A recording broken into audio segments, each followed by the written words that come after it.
Hey friends, Rommel Anacan here. How you doing? So good to see you. Thank you for joining me for my video today. And today I want to talk to you about leaning into discomfort. So this idea of leaning into discomfort is essentially this.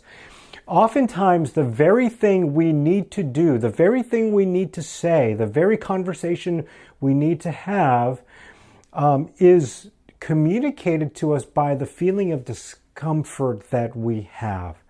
What do I mean by that? Okay, so let's say I'm a boss and I need to have a tough conversation with one of my employees. But I've been resisting having that conversation for a variety of different reasons. So when I think about having that conversation, I feel uncomfortable, right? I feel nervous. It feels heavy. That is often the sign that I need to have that conversation, okay? If I need to tell someone that I'm really been hurt by some of their actions, but the thought of having that conversation makes me feel uncomfortable, that discomfort is often my sign that that's the very conversation I need to have. I wanted to give you one example of pushing into that discomfort, of leaning into the discomfort from my life that I think you will find particularly helpful. You might even be able to relate to as well. And so there was a season in my marriage where things were not going really well, okay? Like just not good. And around that time, our anniversary was coming up. And so I was kind of in this conundrum of, I feel like we should do something for our anniversary, like we should celebrate it or commemorate it. It might be our last anniversary, I'm not so sure, but I know I just feel like we should do something. The problem is we're in this weird season. We're both kind of angry and frustrated with each other. And so doing something felt kind of weird. It felt like, not something that I wanted to jump into. And as someone like me who tends to avoid conflict, who didn't really like conflict, I described this last week, I'm an extroverted introvert, and so I tend to be more reserved. Just having that conversation with my wife at that time, which I felt was going to be awkward and weird, just felt uncomfortable. I mean, I just felt all of the discomfort rising in there. And so I remember sitting down with my mentor and just sharing with him and going, I feel like we should do something. I just don't know how that conversation is going to go. And he looked at me and he said, Rommel, you can't control what she's doing. All you can control is what you're doing. And if you feel led to, invite her to do something to commemorate your anniversary, then you need to honor that. And quite frankly, I actually really did. I did a lot of prayer, a lot of soul searching, a lot of conversations with God, and I felt like that's what he wanted me to do. And so my mentor said, well, then I think you should ask her. And then whatever she chooses to do is whatever she chooses to do, and make sure you honor her right to have her opinion and to have her decision on that, even if you might disagree with it, or even if it hurts you, or, whatever that is.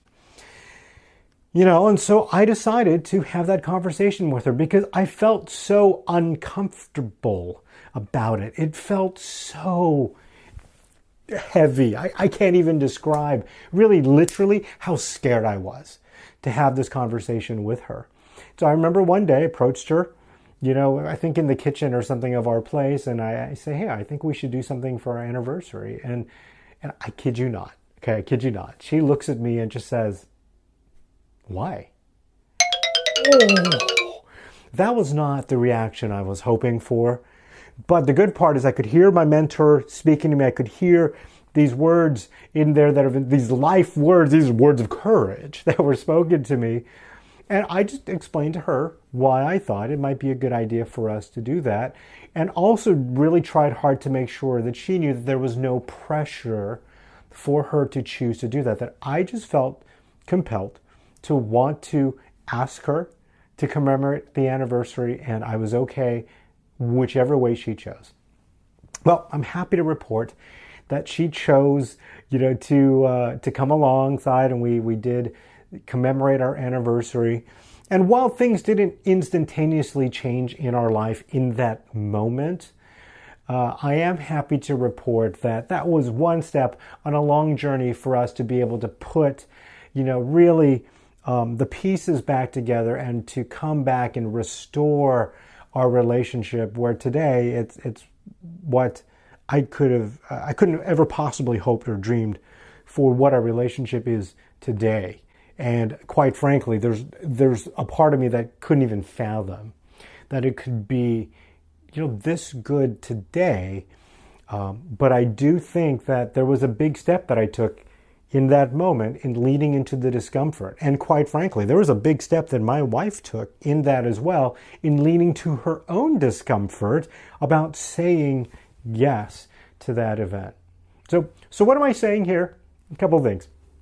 I want you to succeed. I want you to live out your purpose and your destiny, the very cool thing that God has created you to do.